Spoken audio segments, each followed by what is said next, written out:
Welcome to Live Daf, your online Daf Yomi Shir. Shalom Aleichem, welcome back to today's Daf Yomi Shabbos Daf Ayin Zayin. We're on Daf Ayin Vav on our base towards the bottom. We're in the middle of a halacha regarding the Shir Hoitzah of Yayin. The Mishnah began with the halacha of Hamoitzi Yayin, if one carries wine. Rashi says Yayin Chai, undiluted, pure, concentrated wine. Those days they would take their wines and dilute it with water. So if one carries a bit of wine in Shus Harabim, what is the shir? What is the amount, the measure of yayin, which is regarded to be chashuv enough and to make a person chayiv chatas upon carrying it into Shus Harabim? Says the Mishnah, Hamoitzi yayin kedei mezigas hakois, enough to mix into, to dilute into a kois. Let's begin from the Gemara. Says the Gemara Tana, we learned in a brayso, which explains the wording in our Mishnah. What is kedei mezigas hakois, to dilute a kois? Says the brayso, Tana kedei mezigas kois yafa, enough of the undiluted wine to be sufficient to dilute, to mix into a kois yafa. Oh my, kois yafa, says the Gemara. What is kois yafa? Kois shel bracha. The brayso is referring to the kois shel bracha, as Rashi says, the kois of brachas hamazon, which the Chachamim, this is mentioned in the Gemara Brachas Daf Nun Aleph, Chachamim instructed us to beautify it. There are various halachis, itur, ituv, hadocha, shtifa, many halachis regarding Brachas Hamazon. So this kois is regarded as a kois yafa, and this is the shir mentioned in our Mishnah. Enough wine to provide, to dilute into this kois shel bracha. Now, how large is the kois shel bracha? And how much of this yayin chai, this undiluted wine, is required in order to yield this kois shel bracha? Says the Gemara, Omar Rav Nachman, Omar Rabba Baravo, kois shel bracha tzarech sheyehei boi roiva revis. A kois shel bracha needs to have a quarter of yayin chai, of undiluted wine. Now we know that a kois shel bracha, as the Gemara will say, is a revius halug. So it in itself is a revius, a quarter of a lug, and therefore a quarter of that needs to be yayin chai, undiluted wine, so that when mixed with water, it will yield the full measure of a kois shel bracha, which is a revius halug. So again, the kois shel bracha needs tzarech sheyehei boi roiva revius, a quarter of a lug, kedei sheyim zigenu, so that when he dilutes it, he mixes this undiluted wine with water. It will end up being a revius. It will yield a revius haluk. So it's very clear that according to Rav Nachman, Amar Rabba Ravua, the size of a kois shel bracha is a revius haluk, and the amount of yayin chai required therein is a quarter of that. So apparently he held that the ratio of diluting was 1 part wine to 3 parts water.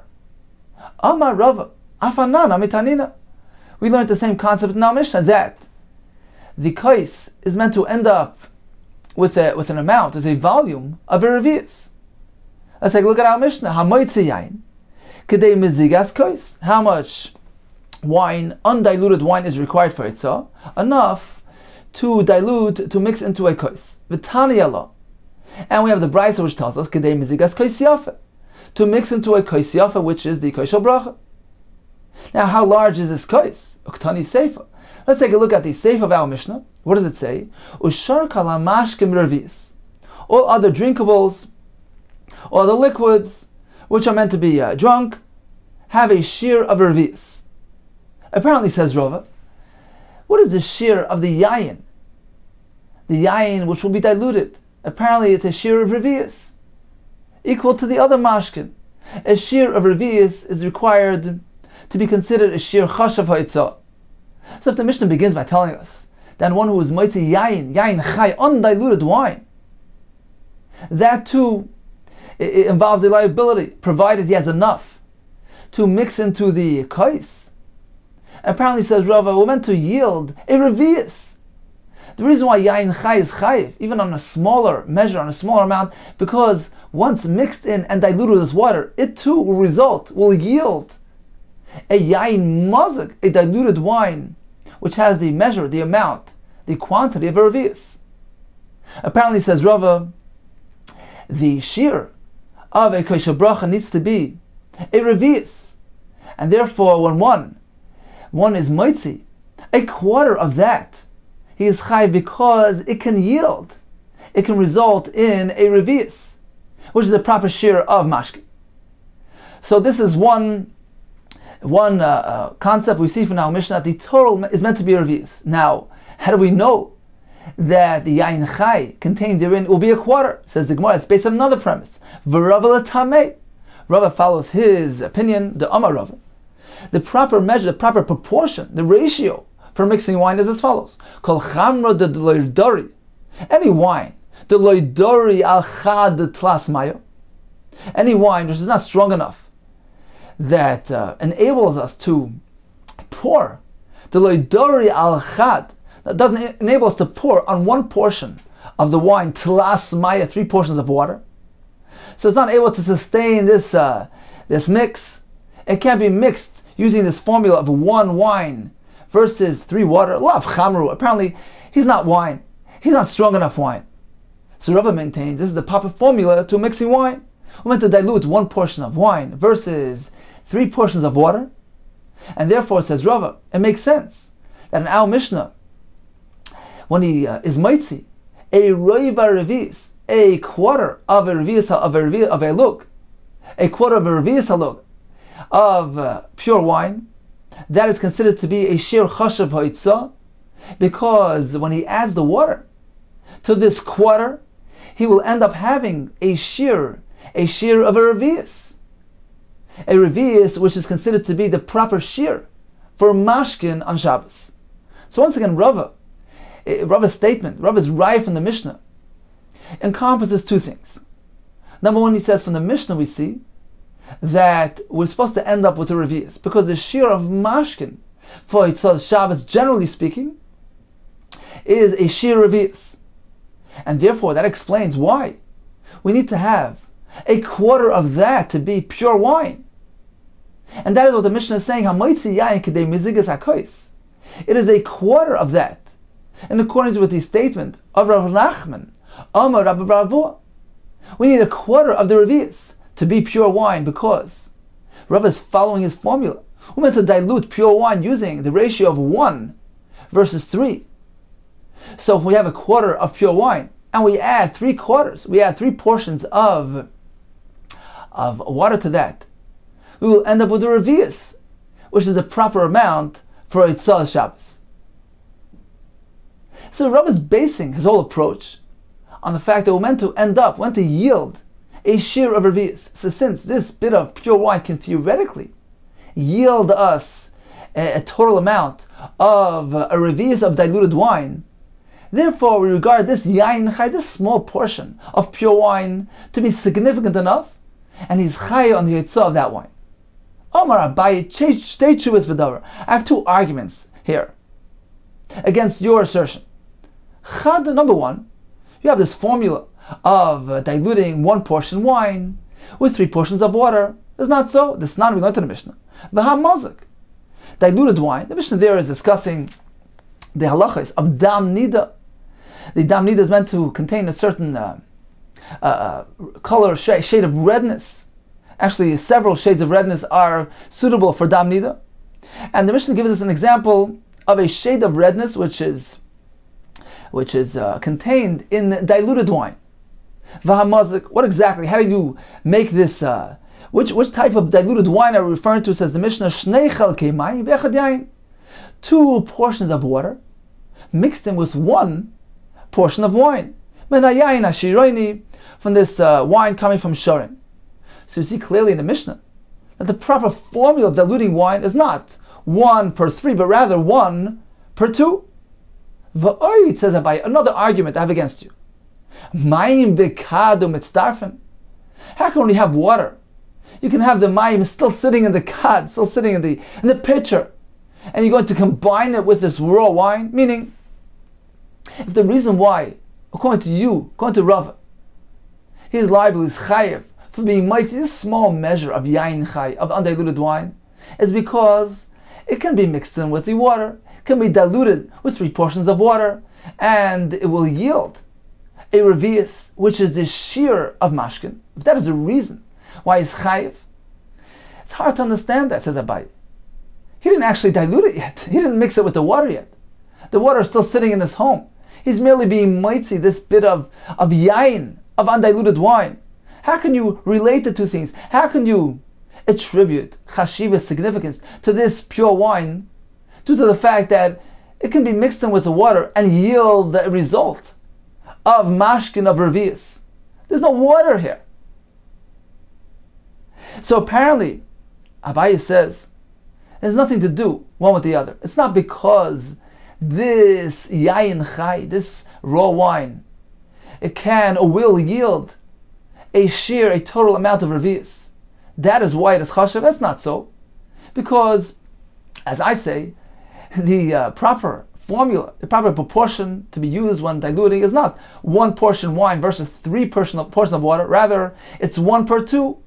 So even if this undiluted wine cannot even yield a sheer revius, we have a quarter of a revius here, and even after diluting it, it will not result in a revius.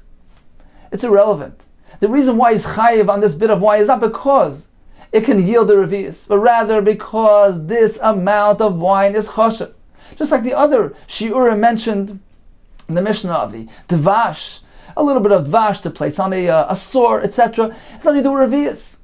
We know that the Chachamim attributed chashiva's significance to certain amounts of substances, certain amounts of materials, based on their significance. Perhaps wine is very chashiv, doesn't need a revius to be regarded as important enough.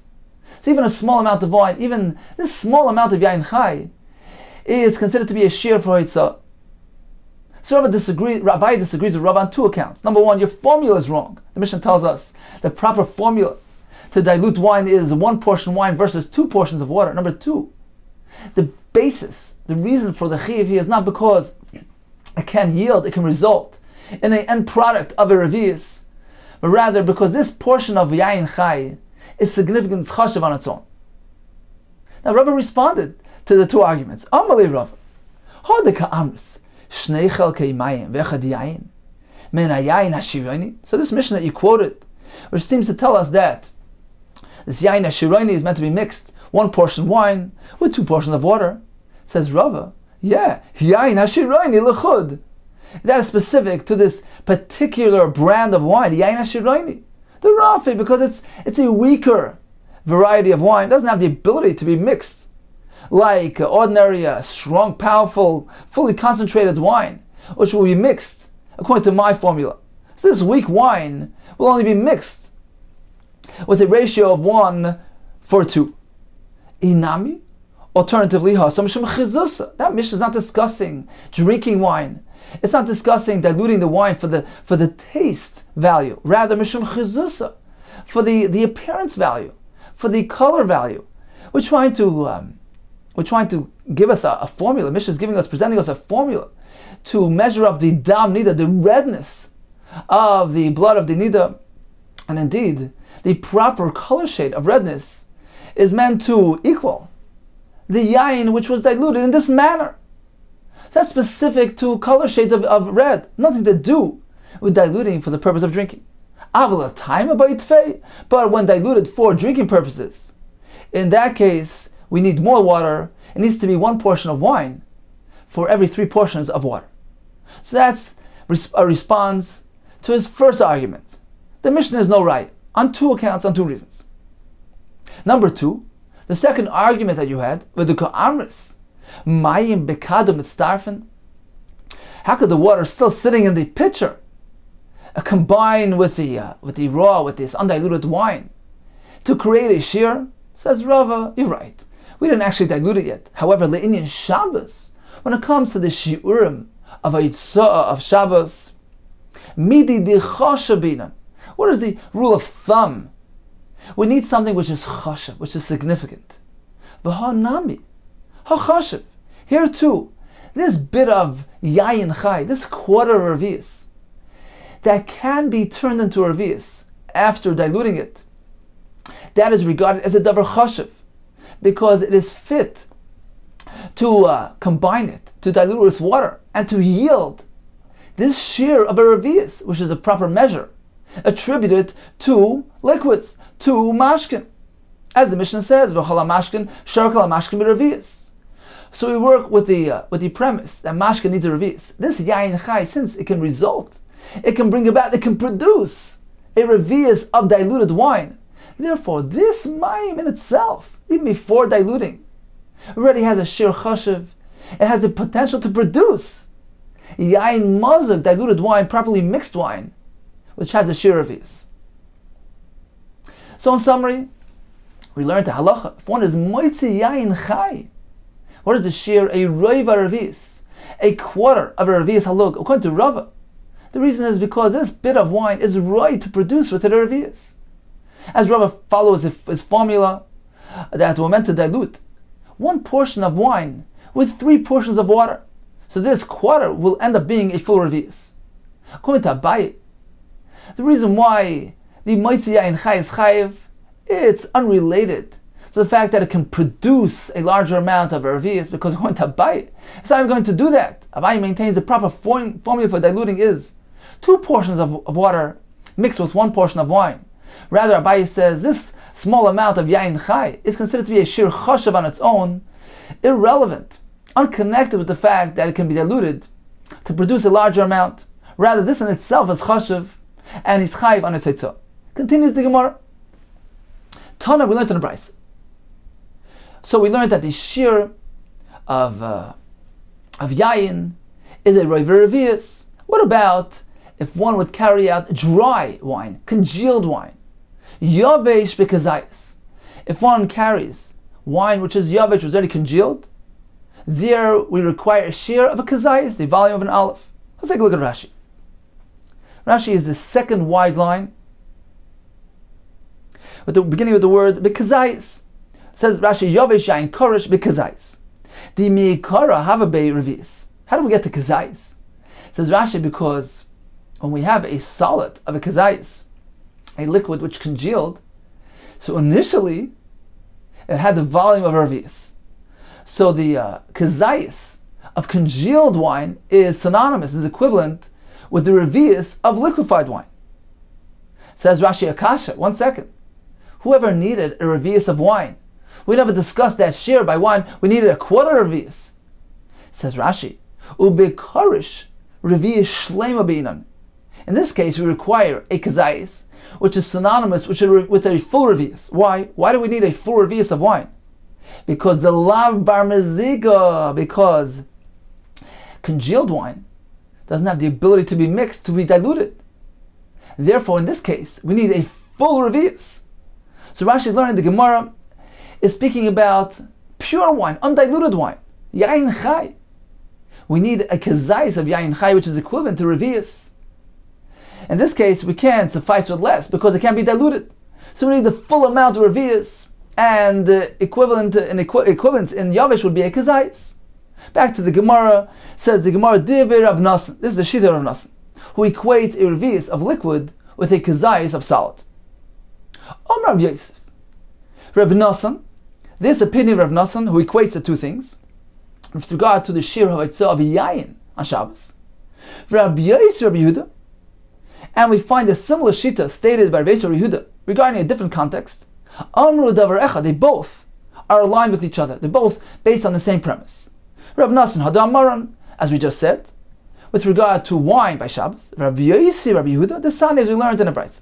Rav Yehuda Omer, Shisha dvarim, I have 6 things, mikulei beishamai, mechomer beisil, that are expressions of a leniency expressed by beishamai, and a chumrah by beisil, which is not your typical machlekes. Here we have 6 things where beishamai were the ones actually that were mekel and beisil were machmer. What is one example? Dam nevela, a blood of a nevela. Nevela is a dead animal. We know that the bus of the flesh of a nevela is matame. What about the dam of nevela? Should we give it, should we regard it in the same status as the flesh, and it will also be metame or not?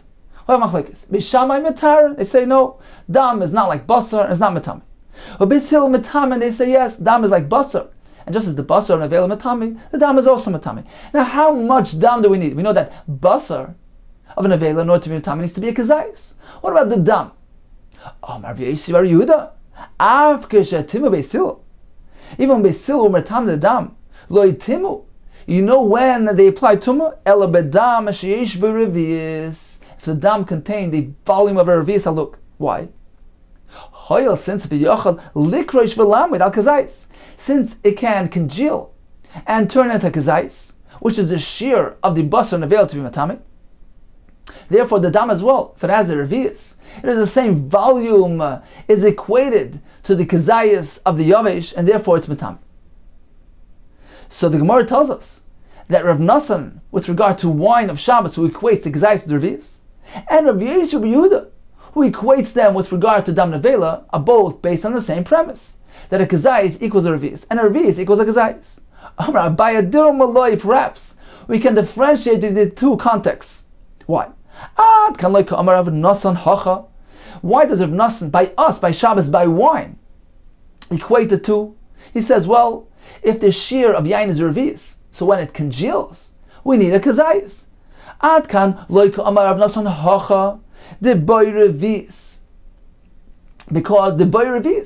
Because in order to make a kazayas, we need a revius. A revius of wine produces a kazayas of dried wine.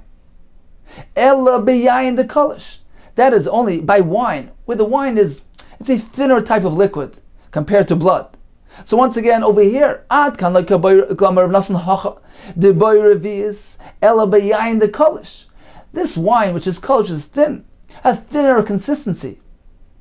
It needs a revius to produce a kazayas.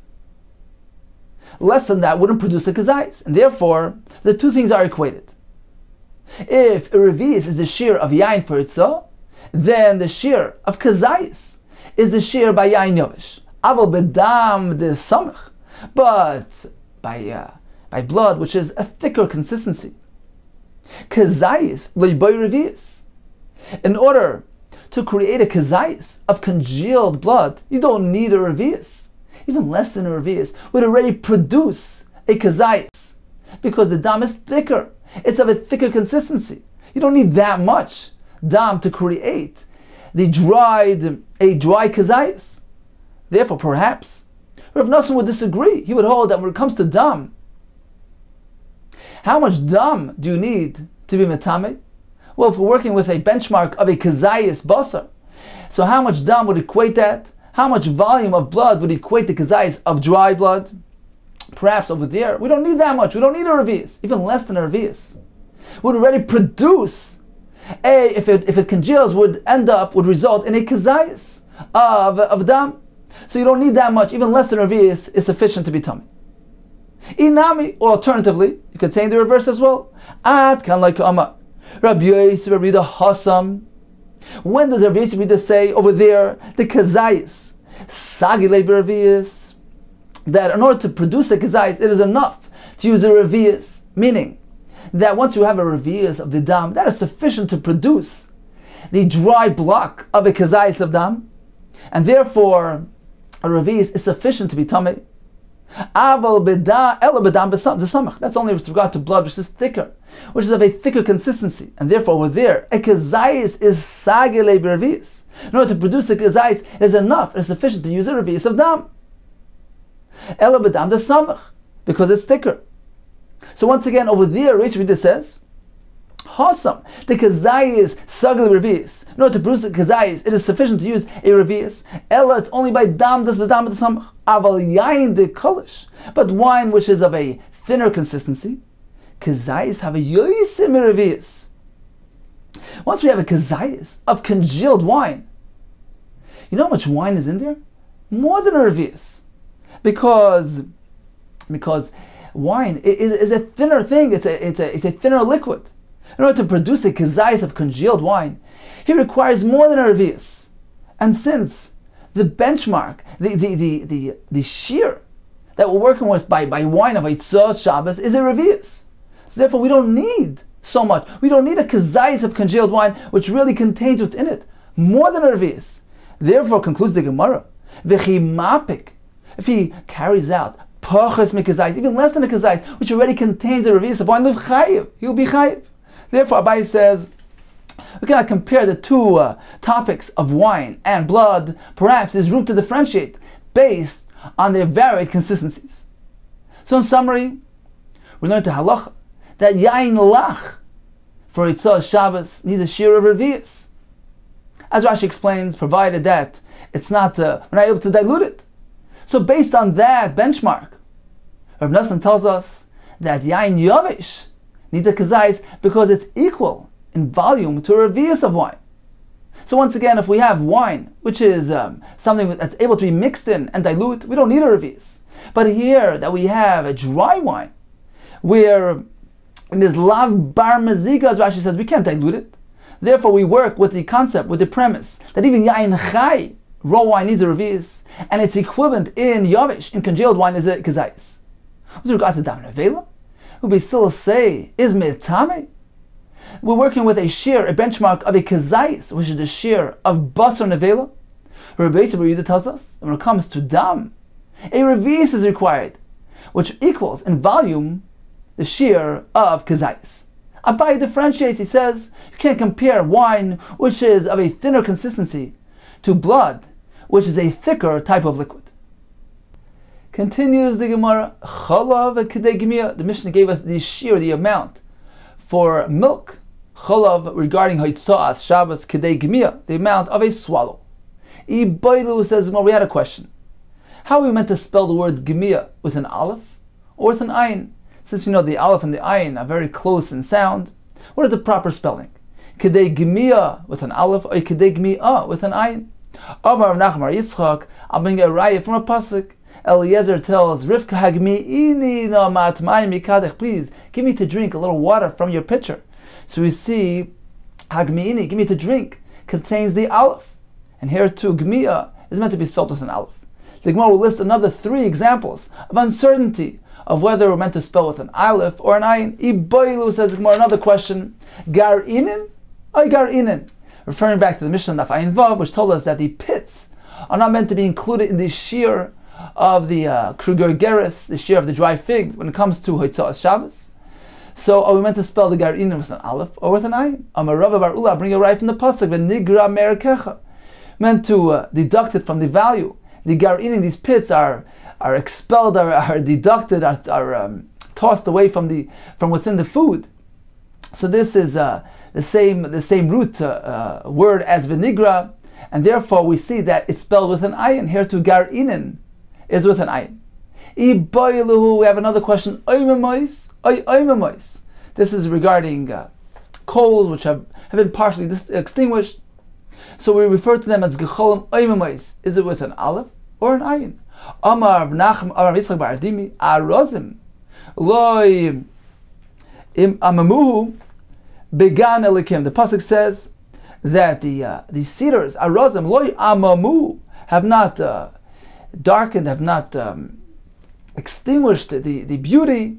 Began elikim. So we see that extinguishing is spelled with an ayin. Here too, oimamais is meant to be spelled with an ayin. Ibailu, finally, another shaila, ma'amtzin, tananai ma'amtzin, referring to the Mishnah later in Shabbos, a person that's dying, we're not meant to close his eyes. And the Mishnah uses the word ma'amtzin. Is it with an aleph or with an ayin? Amar Abchir bar Abba, Amar Rab Yochanan, v'oisem einav mirois b'ra. The pasuk describes a person who's commendable on account of the fact that he's oisem einav. He diverts his eye, he averts his eyes from seeing bad, seeing something he's not meant to look at. So we see that closing the eyes is described as oitzem with an ayin. Here too, ma'amtzin of the mace is meant to be spelled as the word with the letter ayin, which denotes closing of the eyes. Tanur Rabbanan, we learned in the Bryce, hamoitzi cholav shel behema, one who carries out animal milk, kedei gmiya, the shear there is kedei gmiya, the amount of a swallow.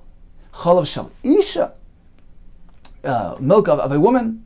V'loy shel beitza, or the white of an egg. What is the shear over there? Kedei litein b'meshifa shel kilar, in order to place into the salve, the ointment they would put on the eye. Kilar, what is the amount of the ointment itself? Kedei lashav b'mayim, to rub with water and be placed in both eyes. Boy Rab Ashi, kedei shifa, an amount of ointment which will be placed in the eyes themselves, or do you need to add a bit which will get stuck on the achida, on the fingers?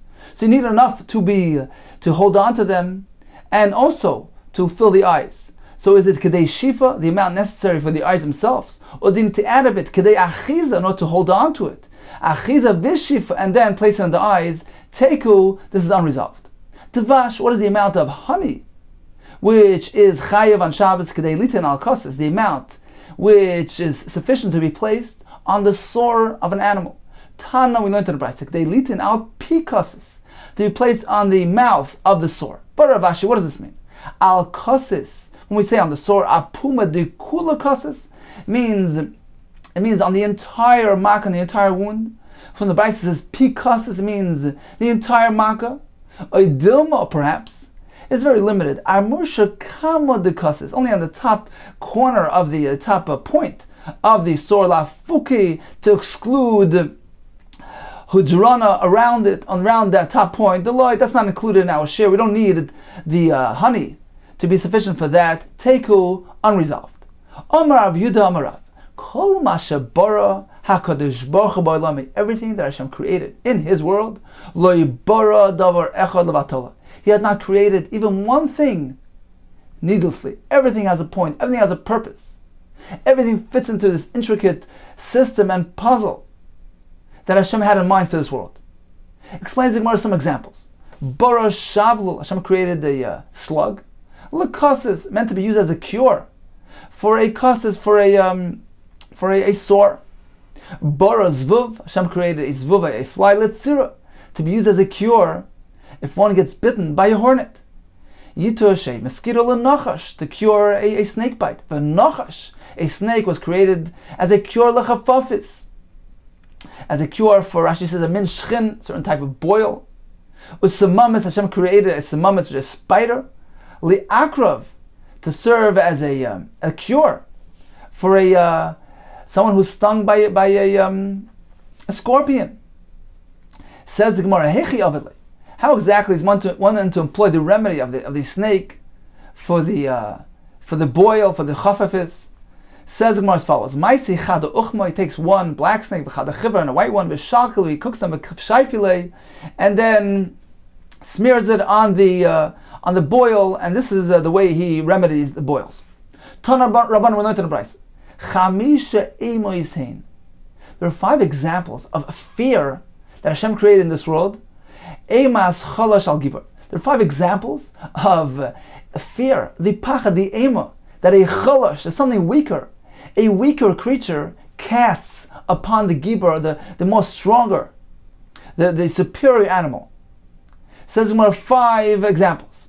Number 1, emas mafgia alari, the fear of this small mafgia creature who casts his fear on the more mighty lion. Farshon explained he's a small creature, and when he yells, the screeching sound scares the lion. He runs away for fear that this mafgia, this creature, will jump on his head, and he has the ability to actually break through into his brain. So the Ari runs away from the mafkia, even though he's much smaller in size. This is one example. Number 2, emas yitush al apil, the fear of a mosquito upon the elephant, for fear that he might run up his trunk and hurt him and harm him. Emas sumamis ala akrav, the fear of the spider on the scorpion. He's afraid of him for fear that he might go through his ear and harm him. Emas nunis ala nesher, the nunis creature casts his fear on the mighty eagle, for fear that he might embed himself underneath his wings and prevent him from spreading his wings and flying. Emas kilvis al vyasan, the small creature casts his fear on this mighty levyasan fish, for similar fear that he shouldn't go into his ear and harm him. Omar Bidom Rav Maikrov, where do we find this concept in a pasuk? Hamavlig shoyd al uz, Hashem triumphs the shoyd, the robbed one, the weaker one. He casts his fear on the uz, on the more mighty and strong one.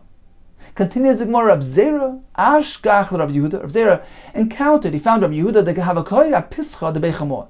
He was by the doorway, the opening of his father-in-law's home. V'chazen, he noticed the Rab Yehuda was in a good mood.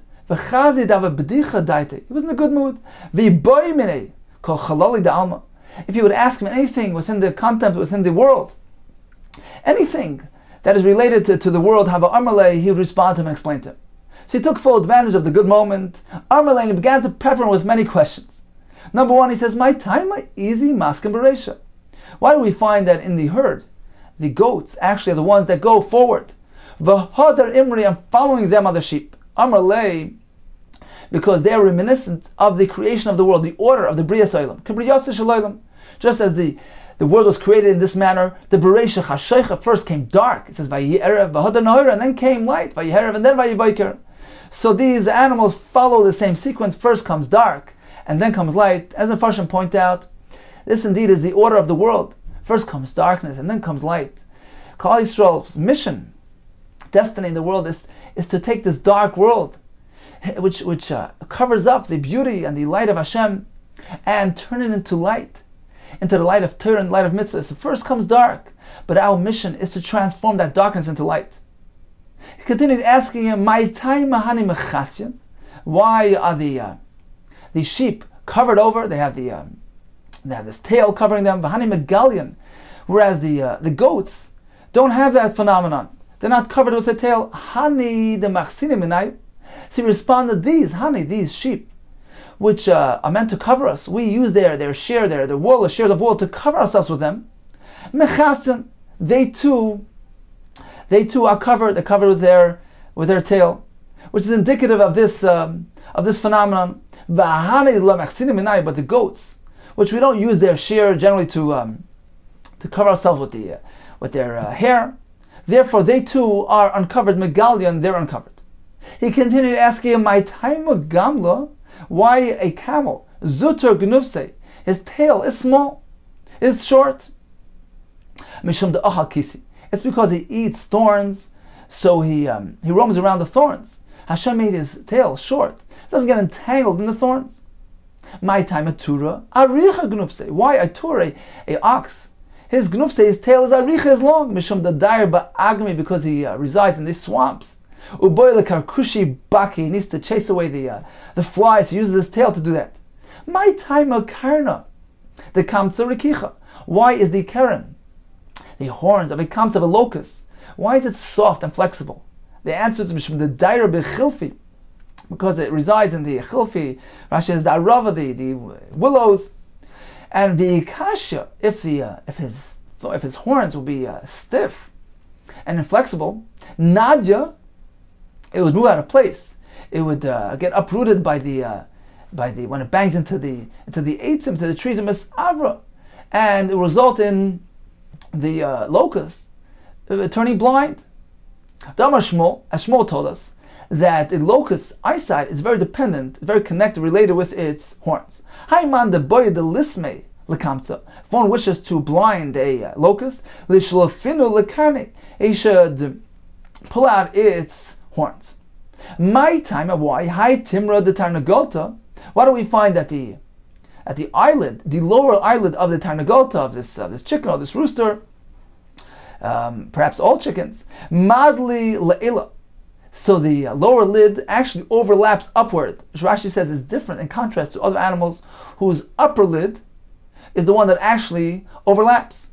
So why by the tarnagota do we find it to be the reverse? So he told him, very simple, the diary adapi, because generally he resides adapi on the boards, on the beams, and there is a smoke present there. It's a domesticated creature, and he lives up on the boards, and the smoke rises up. The ayel kitra misavra. If the smoke would enter his eyes, he would get blinded. Therefore, Hashem made that the lower lid should overlap and block the smoke from entering.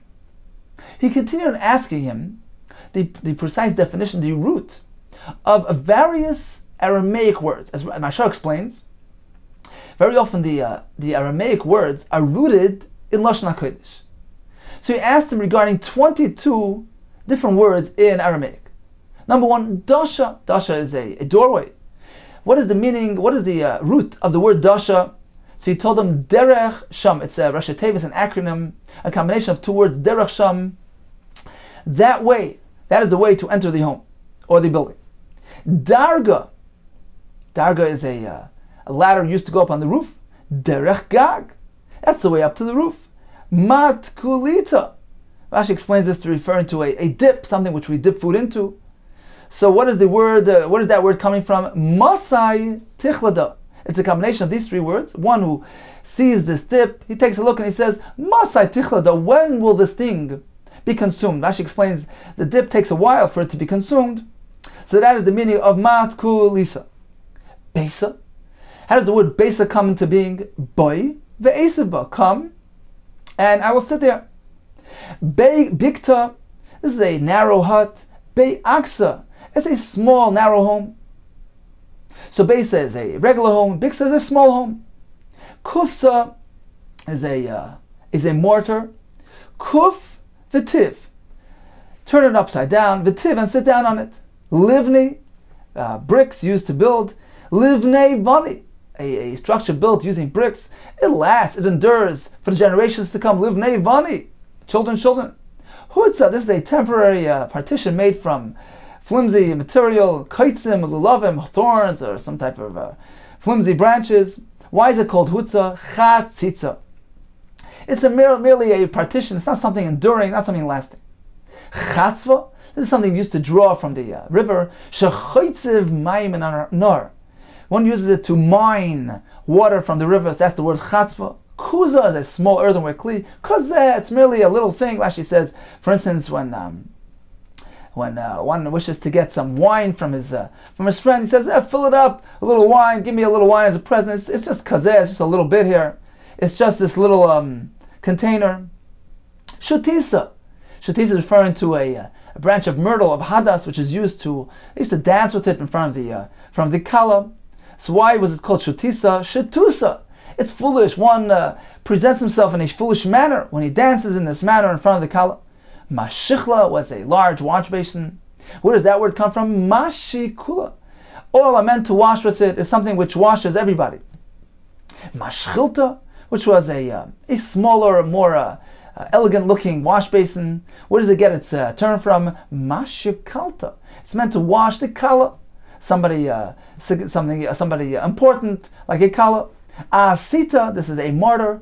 Where does it get its word from? Chasirta, it's missing. Looks like it was hollowed out. It's missing its content. Buchna, that is the pestle thing that we crush the things in the mortar.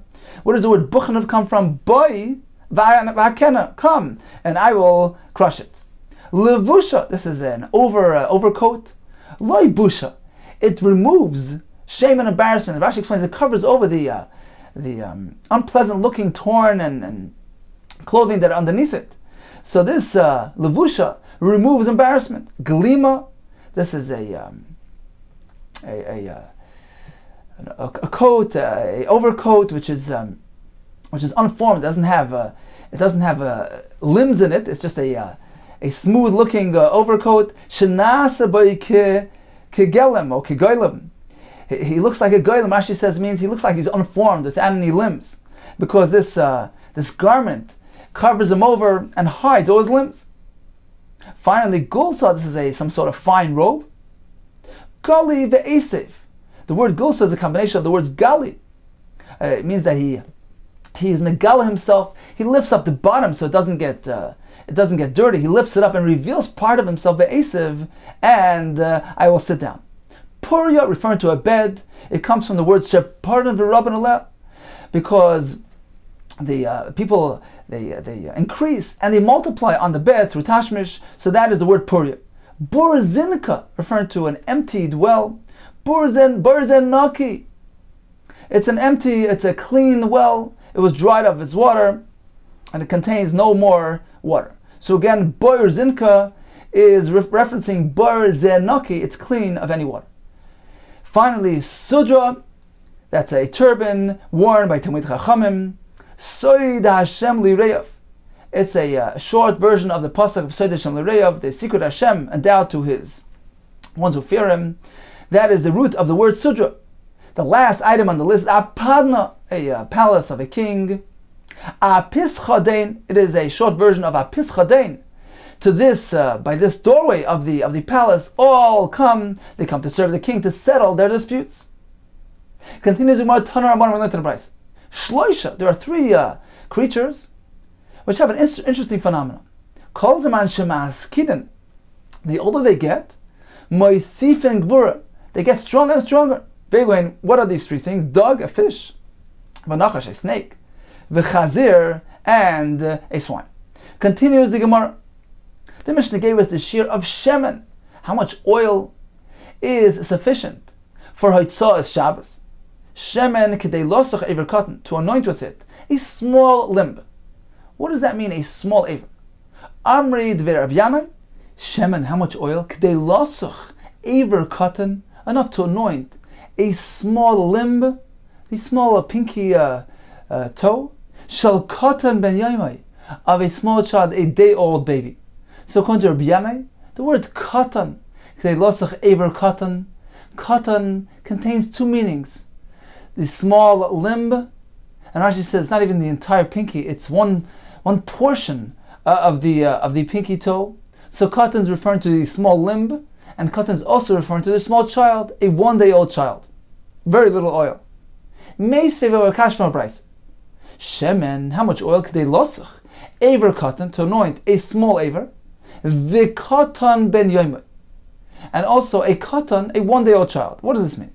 My love, apparently the Brayso here is giving us two guidelines.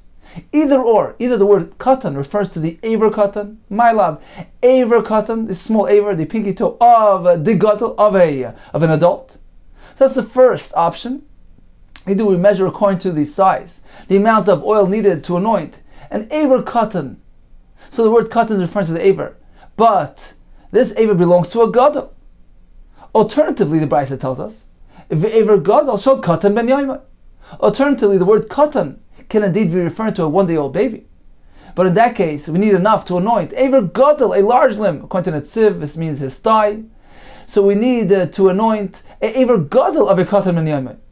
So the Brayso seems to imply that the word cotton has only one meaning, either referring to an aver cotton of a gadol, or a person who's a cotton. But in that case, we need enough to anoint the large aver. Well, we can't have a double meaning in the word cotton, referring to aver cotton of a cotton ben yaimai, like Rav Yanai suggests. Says the Gemara, Amriloch dver Rav Yanai. So the Chachamim, Beis Medrash Rav Yanai says no. Loi, you're not interpreting the Brayso properly. This is the way we're meant to interpret the Brayso. This is what it means to say. Shemen, how much oil? They losach aver cotton shall cotton ben yaimai. Indeed, the Brayso is containing both meanings, both applications with the word cotton, the aver cotton and the cotton ben yaimai. Says more lemikatanoi, perhaps this is actually machlekes tanoi. Shemen kedei losach aver cotton, the cotton ben yaimai, divrei Rab Shimon Elazar. Rab Nasan Aimer kedei losach aver cotton. So these words seem a bit cryptic. The Gemara will explain. My love, apparently this is the meaning of the machlekes. This is how we're meant to present our machlekes. Rab Shimon Elazar Savar, he holds aver cotton shall cotton. He holds, in accordance with Rav Yanai, that the cotton here has a double meaning, is applied to the aver and to the person, an aver cotton of the cotton ben yaimai. Rav Nasan Savar, no, it's one or the other. Aver cotton, the gadol. Either the cotton is a reference to the aver of a large person, of an adult, or alternatively, aver gadol, the cotton, or an aver gadol of a cotton. So the cotton here either means the person or the aver, but it can mean both together. Now the Farshim explained that how can we equate these two things? We say the aver cotton of a gadol is equal to the amount of the aver gadol of a cotton, because the young baby, on account of his soft and moist skin, doesn't need so much oil to anoint him, and therefore the amount needed for his large aver equals in volume the amount needed for the adult, for the gadol, by his small aver. So indeed, this is the sheet of Rav Nasan. The word cotton either means the aver cotton of the adult, or the person who's a cotton, the cotton ben yaimah. In that case, we need enough to anoint the aver gadol. Says the Gemara, Aval aver cotton shall cotton ben yaimah lie. But certainly it can't have that double meaning. We can't apply it to the person as well as to the aver. So indeed, This is the machlokes. Rav Nosson says that we need more than just the Ever Katan, Shal Katan, and Yomi, and Shmuel Lazar, who indeed holds this is sufficient in accordance to Rav Yanai. Says the Gemara, Loi, the Kuli Alma, Ever Katan, the Katan, and Yomi, Loi. All agree, this small amount for Ever Katan, Shal Katan, and Yomi is not sufficient. Unless Rav Yanai, we do not agree with Rav Yanai. And indeed, this is the way we're meant to present the machlokes. Rav Shmuel Lazar Savar, he holds that there are one of two ways to measure the volume of the oil. Ever Katan, the Gadol, the amount needed to anoint a small limb of a Gadol, Ever Gadol, the Katan and Yomi, and the amount needed to anoint a large Ever of a one-day-old baby, Kiata Deninu, they're equal and the same. So you have two ways of measuring. Rav Nosson Savar, no, Ever Katan, the Gadol in, we can measure using the Ever Katan of the Gadol, but not the other way, not Ever Gadol, the Katan and Yomi Loi. But that cannot be used. So according to Shmuel Lazar, both measures are equal. According to Rav Nosson, it's not. But it seems that all agree that the word katan has only one meaning, either the aver or the person. It certainly cannot mean the aver katan of the katan and yom. So you have two ways to interpret Rav Shmuel Lazar. Either Rav Shmuel Lazar agrees with Rav Yanai, or he's against Rav Yanai. Says, my havila, indeed, what is the conclusion? Tashma, come and listen. The Sanya. Rav Shmuel Lazar Omer, Shemen, Kedei Lasach, Aver Katan, Shal Katan, and Yaimai. So very clearly, Rav Shmuel Lazar himself states his opinion. I hold enough oil that is sufficient to anoint Aver Katan of a Katan. That is a Shir Veitzah. And indeed, he agrees with Rav Yanai. So Rav Shmuel Lazar concurs with Rav Yanai that the amount of oil is for Aver Katan of a Katan al Yaimai. And Rav Nosson is the one who disagrees. So in conclusion, the Mishnah tells us enough oil to anoint an Aver Katan is sufficient for Yitzhak Shabbos. What is an Aver Katan? According to Shmuel Lazar and according to Rav Yanai, the word Katan has a double meaning. It's an Aver Katan of a Katan ben Yomei. According to Rav Nosson, the word Katan can be applied either to the Aver, an Aver Katan of an adult, or alternatively to a one-day-old baby, the Aver Gadol of a Katan ben Yomei. Okay, time for a brief Chazara on today's daf. We began with the halacha of Amoitzi Yayin. One carries pure, undiluted wine. The shear is a quarter of a revius halog, according to Rabbi, because it is suitable to be mixed with water and to yield the amount of a revius halog. Because one is meant to dilute one portion wine with 3 portions of water, according to Abaye. The diluting process takes place 1 portion wine with 2 portions of water. The reason why a quarter of a revius halog is sufficient for Yitzhak Shabbos is simply because this is regarded as a shir chashav, a significant amount, and it's sufficient for Yitzhak Shabbos. The Gemara told us that if one carries out a congealed wine, Rav Nosson tells us the shir is a kazayis because that equates the liquid amount of revius. The Gemara equated that to dam nevela, where the shir is kazayis, and therefore when it is liquid, we need a revius according to Rav Yehuda. Abaye differentiated between the two because yain is a thinner consistency versus dam, which is of a thicker consistency. The Gemara proceeded with spelling discussion of ayin and aleph. Everything Hashem created in the world was for a purpose. The Gemara told us that there are different creatures who cast their fear even on those that are stronger and mightier than them. The Gemara told us different reasons why we find various features in different animals. Everything was for the benefit of those animals. We have 22 definitions on Aramaic words, and finally we discussed that the shemen for Yitzhak Shabbos is Kedei Lasach Aver Katan. Either Katan has 2 meanings, the Aver and the person, or only contains 1 meaning, either the Aver or the person.